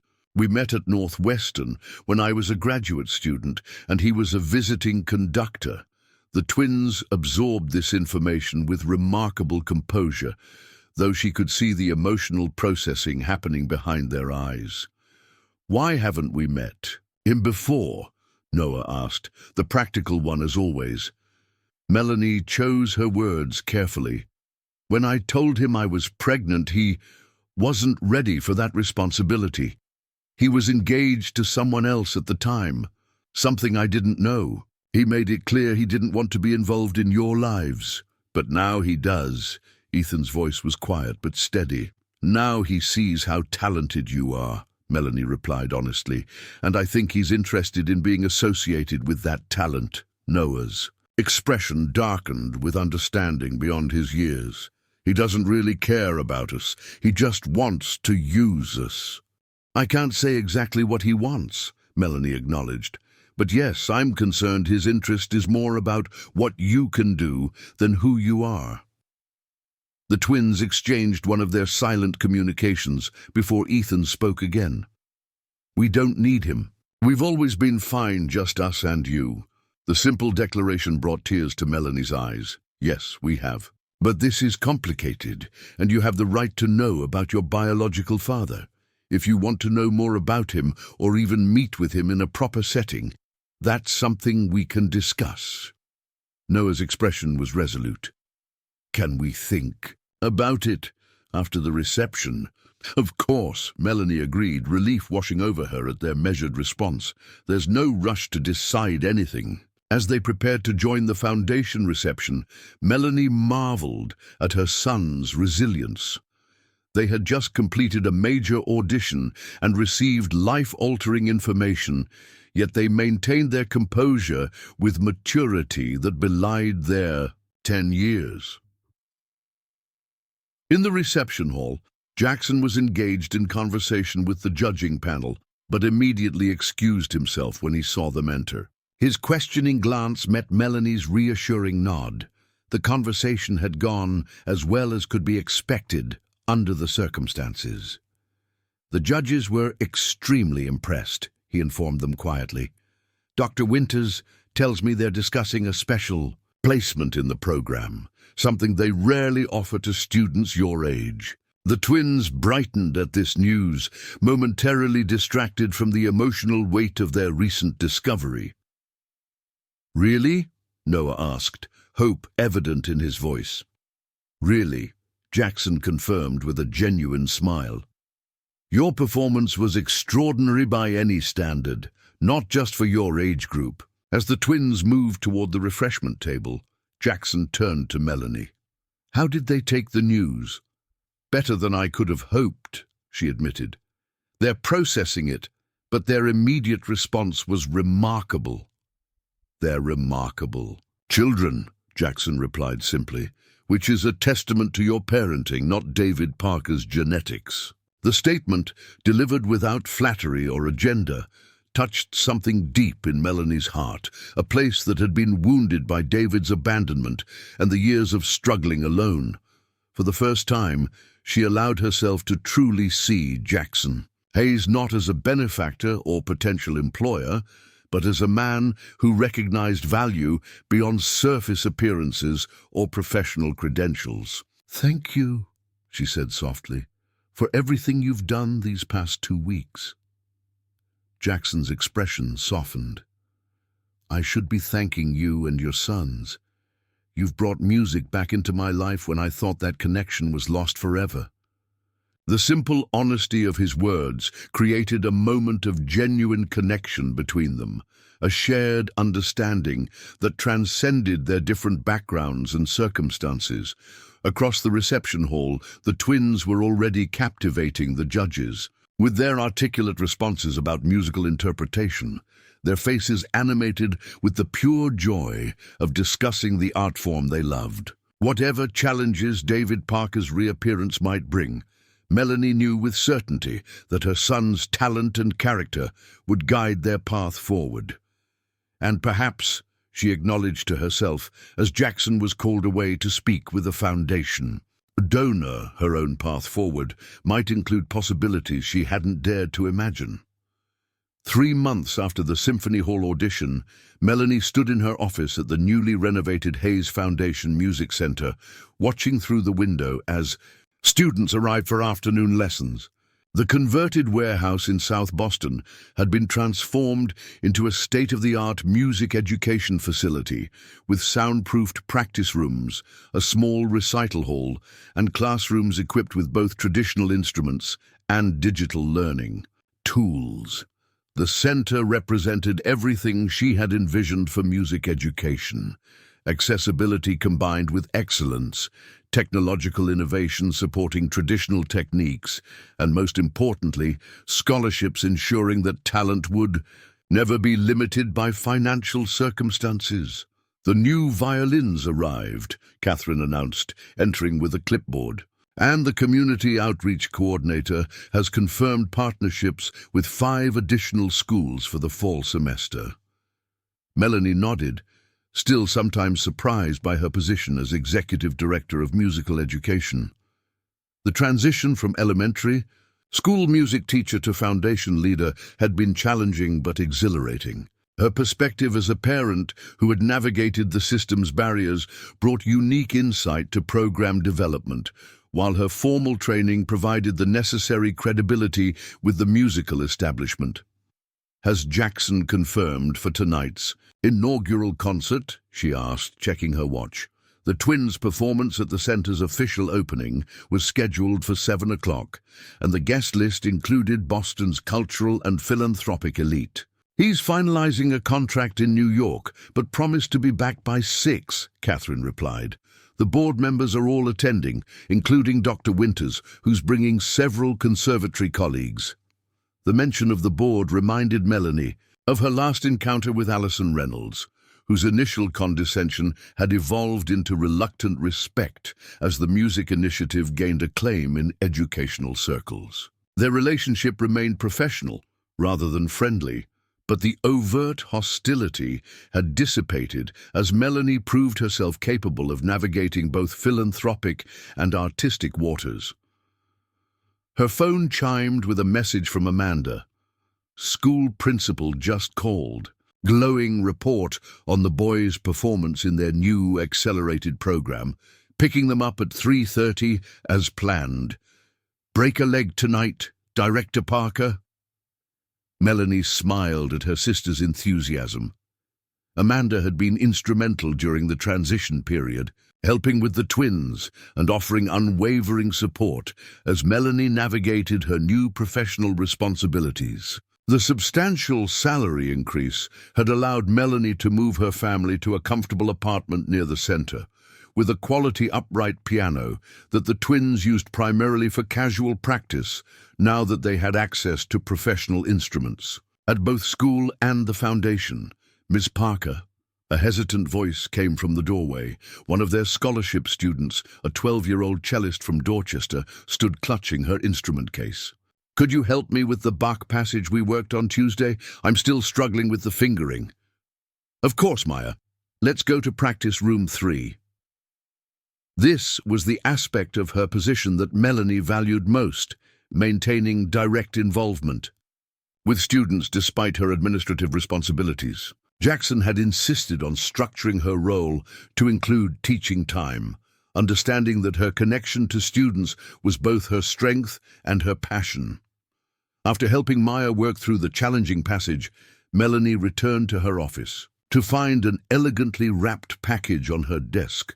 The card simply read, "For tonight's performance."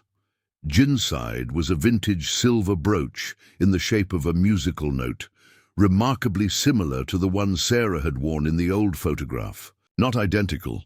Jackson would never have given away that particular memento, but clearly chosen with the connection in mind.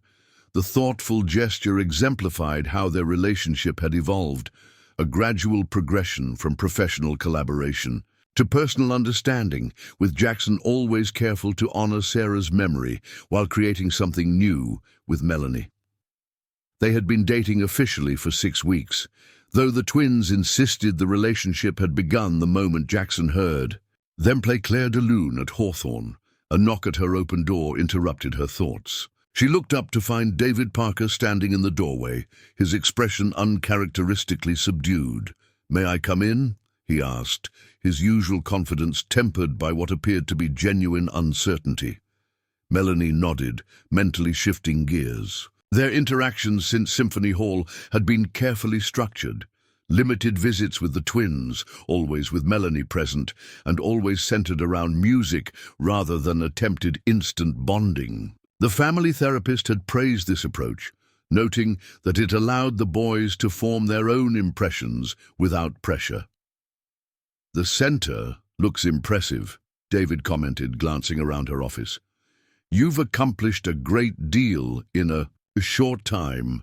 "Thank you," Melanie replied neutrally. "The foundation had excellent plans in place. I just helped refine the implementation." David settled into a chair across from her desk, his posture less commanding than she remembered. "I wanted to speak with you before tonight's concert," he began, "about my future involvement with the boys." Melanie tensed slightly. Despite the controlled visits over the past months, she remained wary of David's ultimate intentions. "I've accepted a 2-year position with the Berlin Philharmonic," he continued. "I leave next week." The announcement caught her off guard. "I see. Have you told Ethan and Noah?" "Not yet. I wanted to discuss it with you first." He paused, seeming to gather his thoughts. "These past months have been educational. The boys are extraordinary, not just musically but as people. They have a maturity and perspective that's remarkable for their age. Melanie waited, sensing there was more to this conversation than a simple goodbye. "I've realized something," David admitted, his voice losing its practiced polish. "I'm not equipped to be the father they deserve. My career demands total commitment, and frankly, I lack the patience and selflessness that parenting requires, qualities that you clearly possess in abundance." The candid self-assessment surprised her. This was not the David Parker she remembered, the man who had never acknowledged any personal shortcoming. "The boys need consistency," he continued, "not a father who appears sporadically between international engagements. They have a stable life here, exceptional opportunities, and most importantly, a mother who has always put their needs first." Melanie studied him carefully. "What exactly are you proposing, David?" "A clean break," he replied simply. "No more confusion about my role or expectations of ongoing involvement. I'll maintain financial support, of course. I've already established educational trusts for them both, but I won't disrupt their lives with promises I can't keep." The proposal was simultaneously shocking and oddly in character. David had always preferred clean exits to messy emotional entanglements. Yet there seemed to be genuine consideration in his decision, a recognition of what would truly benefit the twins rather than just himself. "This isn't about Hayes, is it?" David asked suddenly. "Your relationship with him?" Melanie shook her head. "No. Jackson has been supportive of whatever relationship you and the boys might develop, as long as it's healthy for them." "He's a better man than I am," David acknowledged with surprising frankness. "I've watched how he interacts with them, with genuine interest in who they are, not just what they can do. That kind of engagement doesn't come naturally to me." The admission clearly cost him something in pride, and Melanie found herself feeling an unexpected moment of compassion for her former partner. David's emotional limitations had caused tremendous pain, but perhaps there was a kind of integrity in finally acknowledging them. "Will you tell them before you leave?" she asked. "If you think that's best. I'd rather not turn tonight's performance into a farewell scene, but I'm available tomorrow if you think they would want to see me." Melanie considered what would be healthiest for her sons. "I'll talk to them tonight after the concert. Explain your decision and let them decide if they want to meet with you tomorrow. Either way, I appreciate your honesty about this." David rose to leave, then hesitated. "For what it's worth, Melanie, you've done an extraordinary job with them. Better than they would have had with both of us together, given who I was, who I am." The statement wasn't quite an apology for his abandonment, but it was perhaps the closest thing to genuine recognition she would ever receive from him. "I'll see you at the concert," she said, accepting the quasi-apology with as much grace as she could muster. After David left, Melanie sat quietly, processing the unexpected conversation. His decision would disappoint the twins initially, but in the long run, a clean break might be healthier than years of sporadic involvement and inevitable letdowns. They had already formed a clear-eyed assessment of their biological father, appreciating his musical knowledge while recognizing his emotional limitations. The remainder of the afternoon passed in a blur of final preparations for the evening's event. At 6:30, Melanie stood backstage in the center's recital hall, helping the twins adjust their performance attire, tailored suits that made them look older than their 10 years. "Nervous?" she asked, straightening Noah's tie. "A little," Ethan admitted. "There are a lot of important people out there. Just focus on the music," she advised, "the way you always do. Like Mr. Hayes says, the notes are the same whether you're playing for one person or 1,000, Noah recited, unconsciously echoing advice Jackson had given them during a practice session. The mention of Jackson brought a smile to Melanie's lips. The twins had formed a genuine bond with him over the past months, a relationship built on shared passion for music rather than forced familiarity. Jackson had never attempted to replace their absent father, instead creating his own unique connection with each boy based on their individual personalities and interests. A gentle knock preceded Jackson's appearance backstage, still in his business suit from New York, but somehow looking entirely at home in the musical environment. "Made it just in time," he announced with a smile that still caused Melanie's heart to skip slightly. Turning to the twins, he added, "The hall is full, and I spotted at least 3 conservatory directors in the audience, ready to show them what musical intuition really sounds like." The boys grinned, Jackson's easy confidence bolstering their own. As they discussed last-minute details about the program, Melanie observed the natural rapport between them. The way Jackson listened attentively to their thoughts about tempo and dynamics, offering suggestions rather than directives. "5 minutes, everyone," the stage manager called. "We should find our seats," Melanie said to Jackson. He nodded, then turned back to the twins. "Remember what we talked about with the Schubert? Trust the silence between the notes," they finished. In unison. "Exactly." With a gentle squeeze to each boy's shoulder, Jackson stepped back. "You've got this." As they took their front row seats in the packed recital hall, Jackson's hand found Melanie's, their fingers intertwining naturally. "The brooch suits you," he murmured, noticing the silver musical note pinned to her dress. "It's beautiful." "And you," she replied softly, "though I'm not sure I understand the significance." Jackson's expression grew thoughtful. "Sarah always said music creates bridges between what we can express and what we can only feel. The brooch was her reminder of that connection." He paused, then added, "When I heard your sons play that first day, it built a new bridge for me, one I thought had been permanently destroyed." Before Melanie could respond, the house lights dimmed and the twins walked on stage to enthusiastic applause. They began with Claire de Lune, the piece that had started everything, but tonight they played it with new depth, their technical skill enhanced by emotional understanding beyond their years. As the familiar melody filled the hall, Melanie reflected on the extraordinary journey of the past few months. From a struggling single mother to the director of a groundbreaking music program, from a woman defined by survival to one creating her own path forward. The twins transitioned seamlessly to a Bach piece they had prepared specifically for the opening concert, their synchronized playing showcasing both technical precision and intuitive harmony. Looking around the audience, Melanie noted the rapt expressions of conservatory directors and foundation donors alike, all recognizing the exceptional talent unfolding before them.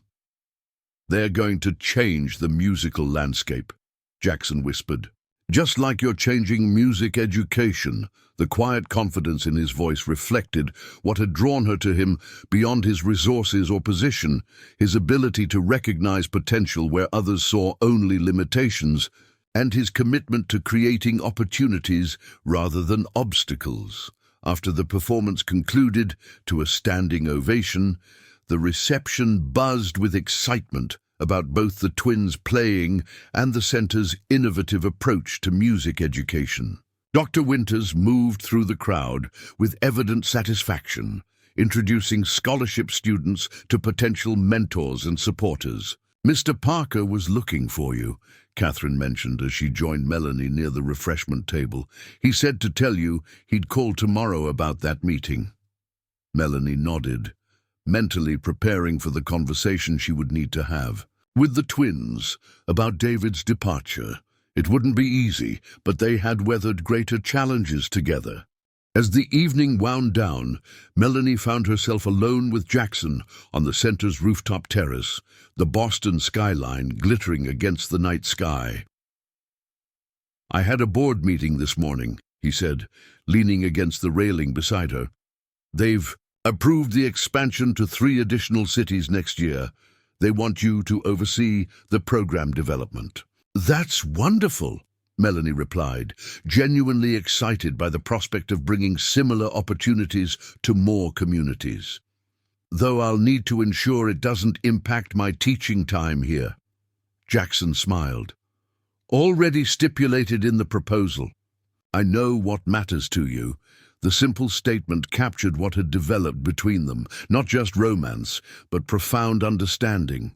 Jackson had never asked her to be someone different, only recognized what she already was and helped create space for it to flourish. "The twins asked me something interesting yesterday," he continued, his tone shifting slightly. "They wanted to know if I would help them compose an original piece for your birthday." Melanie laughed softly. "That sounds ambitious, even for them." "They're remarkably determined," Jackson agreed. "But what struck me was how naturally they included me in their planning, not as an authority figure or even a musical mentor, but as someone who shares their desire to create something special for you." His expression grew more serious as he turned to face her directly. "These past months have been transformative, Melanie. Finding you and the boys, hearing that piece of music that day at Hawthorne, it gave me back something I thought was gone forever." "For us too," she replied softly. "You've opened doors we never imagined possible." "I don't want to rush anything," Jackson continued carefully. "The boys are still adjusting to all these changes, and you're establishing yourself professionally.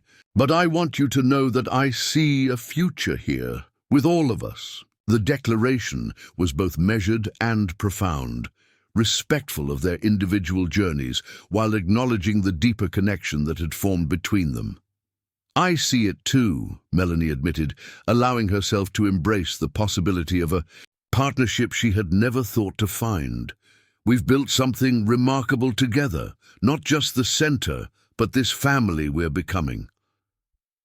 Below them, the center's lights illuminated students and parents departing after the successful inaugural concert. The building stood as a physical manifestation of transformation, a once abandoned warehouse, now filled with music and opportunity, just as their lives had been transformed by an unexpected encounter. As Jackson drew her into a gentle embrace, Melanie thought about the winding path that had led to this moment. A chance meeting at a music school, identical twin boys playing a beloved melody, a mother who looked familiar to a grieving man. What had begun with recognition of the past had evolved into something entirely new, a future built on shared values, mutual respect, and the universal language of music that had brought them together. That night, as the twins excitedly recounted every detail of their performance on the drive home, Melanie caught Jackson's eye in the rearview mirror. The silent communication that passed between them held a promise of continued partnership. In raising these remarkable boys, in developing the Foundation's vision, and in the personal journey they had begun together. The melody that had once belonged to Sarah now belonged to all of them, not as a replacement for what was lost, but as a bridge to what could still be created. In that unexpected harmony, they had found their own unique composition, one that honored the past while embracing the future, note by beautiful note. Up next, you've got 2 more standout stories right on your screen. If this one hit the mark, you won't want to pass these up. Just click and check them out. And don't forget to like, subscribe, and turn on the notification bell so you don't miss any upload from us.